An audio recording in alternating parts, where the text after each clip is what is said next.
Hello ஆ இந்த கேட்டு சொல்கிறேங்க. எப்பா தம் அடிப்பியா? அது ஊதி தள்ளுவேன். அது ஊதி தள்ளுவாராமாங்க. ஏப்பா பாக்கு போடுவியா? அது சரமா. அது சரஞ்சரமாக போடுவாராமாங்க. இந்த கேட்டு சொல்கிறேன். ஏப்பா கேர்ள் ஃப்ரெண்டு? அது 4-5 இருக்கு. அது 4-5 கேர்ள் ஃப்ரெண்டு இருக்குங்களாமாங்க. சரிங்க. கொஞ்சம் நல்ல செய்தியாக சொல்லி அனுப்புங்க. சந்தோஷங்க. சரிங்க.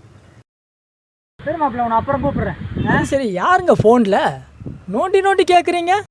அது நேற்று போய் பொண்ணு பார்த்துட்டு வந்தீங்கள, அந்த பொண்ணோட அப்பா பையனுக்கு ஏதோ கெட்ட பழக்கம் இருக்குமான்னு கேட்டார். இருங்க அந்த பையன்கிட்டே கேட்டு சொல்கிறேன்னு சொன்னேன். அவ்வளோதான், நம்மளை முடிச்சு விட்டீங்க போங்க. யாராரோ நண்பன் என்று ஏமாந்த நெஞ்சம் உண்டு.